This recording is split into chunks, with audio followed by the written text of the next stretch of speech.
Okay. In Arkansas, we have this thing called the Diamond Book Awards, and English teachers come up with nominees and librarians for books that they like for the current year. They nominate 11.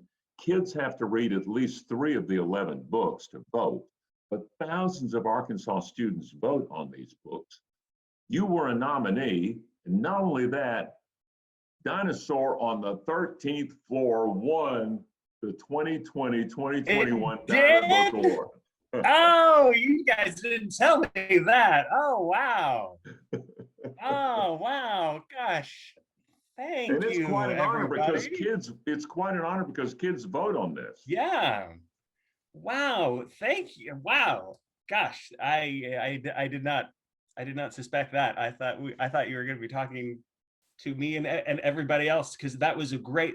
I watched a lot of the videos that you made of the not just my book, but some of the other ones, and I loved the way you're reading, Craig. Thank So you. thank you for reading those, and that's a great list of books. So I'm really kind of flabbergasted that they chose my book. So and it's in great part to Kevin Hawkes is the illustrator, so he really brought the characters in the world to life in a wonderful way. So Well, wow, that's that was my first question. Actually, was about your illustrator because it is so visual and so exciting visually and funny. And mm. how did that work? Did you all know each other? Did the publisher put you together? How did that work? The editor and publisher sort of matched us up. And I think for all the kids watching out there that love to draw or tell stories, you can obviously do both and combine them.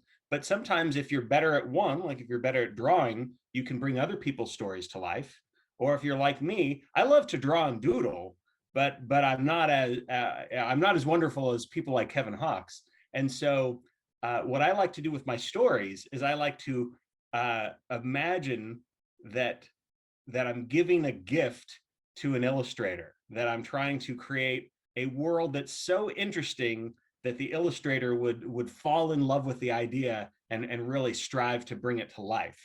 So they do a lot of the heavy lifting because I'm coming up with like, oh, this will be really neat. I'm not going to illustrate it, but ooh, and it'll, so things like having, a whole hotel floor dedicated to hamster trails really captured my imagination, and I had my fingers crossed that an illustrator would rise to the occasion, and I really think that Kevin Hawkes did. So I was Oh very my pleased. gosh, it's so visual. You had to, though, at some point as you wrote it. In fact, I'm dying to know, you had to think of the vision first before you got the words. Yes, actually, the funny thing about this book, which I have right here, um, Uh-huh.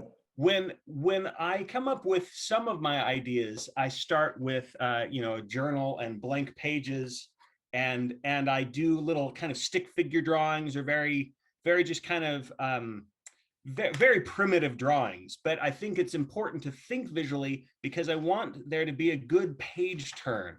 Because the fun part about this book is that you know that there's a dinosaur on the 13th floor, right? So the title tells you that, but you don't know what's going to be on the other floors until you turn the page. And so I did think very visually about what's going to happen when my young readers turn the page. So that was a lot of fun to try to visualize that. And here it comes, the question you may have gotten a million times. What triggered it? Were you checking into a hotel? Were you reading about dinosaurs? Were you raking leaves in the front yard and thought, you know what would be cool is if a dinosaur checked in a hotel? Where did it come from?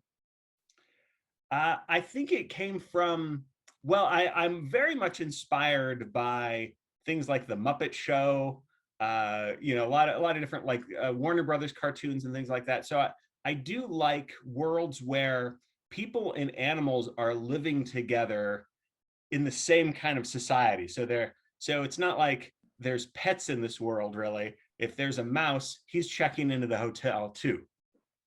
and so the idea kind of came to me because I don't know why exactly, but I imagined that there was a mouse sleeping on my pillow, And what would I do if I found a mouse sleeping on a pillow? And the first reaction that came to my imagination was, well, I'd probably just let him sleep there, and I'd go find someplace else to sleep. And so that's kind of how, in a way, that's sort of how the book begins, with Mr. Snore finding that there's a mouse on his pillow, but he's complaining about it, and so he's going up to the second floor, and there's mayhem ensues as he keeps going up there. So I think that's, but it's a good question where ideas come from.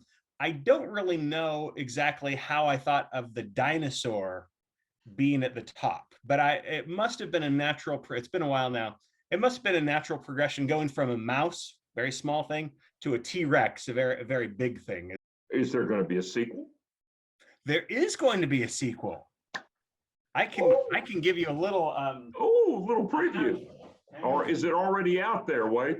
Have you already got a sequel? Yes, so the sequel has already been illustrated, and I don't know how much. I'm going to show you the back cover, because I don't know if I'm supposed to show off the cover yet.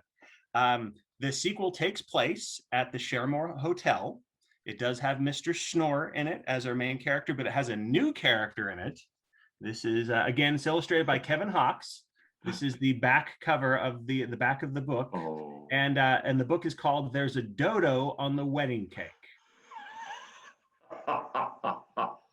So yeah, so I'm very excited that we're still having fun with this world. I'm going to have to sue you for plagiarism, because my father-in-law in 1971, when I was there with his daughter, said, "There's a dodo at the wedding cake." Oh no! So you stole it from him. You never know where ideas come from. Sometimes you pluck them from conversations. Well, I thank you and congratulations again. I've noticed too, in seeing your website, that you visit schools and read to them. What is your mission? What are you trying to do? Or you even thought about that when you go to schools to read? Well, I guess sometimes I don't think about it too much, because I love being around at schools, kids, recess, lunchtime. That has a lot of fond memories for me. So I love to sort of connect with that. I'm still very much, big kid at heart. But I guess if I had a mission, I really feel that, because I teach freshman composition and literature classes at college. And so sometimes I meet with students who say, wow, all through high school and middle school and even grade school, they didn't really write very much, and they didn't really fall in love with writing. And I find that when I give my college students a little bit of creative leeway, a little bit of creative freedom, they fall in love with the process of writing. And so I'm really hoping that by going around and talking with students and talking with teachers, that I'm continuing to foster a love of creative writing, because I think that obviously creative writing can lead to children growing up to be novelists and playwrights and screenwriters. But even if you don't have those kind of artistic goals, just experimenting with creative writing can make you a better all-around writer. So I think students that grow up falling in love with writing and storytelling at a very young age, once they get into high school and college, they'll find that writing academic essays can be very easy, because they already love putting words together. So even if it's a business proposal or something that, a science journal entry or something like that, having a creative writing background, I think, is going to be very helpful. So that's definitely a message I'm passionate about delivering. Thank you again, and congratulations again. We'll look for the sequel. Thank you so much, Craig. Bye-bye. Bye.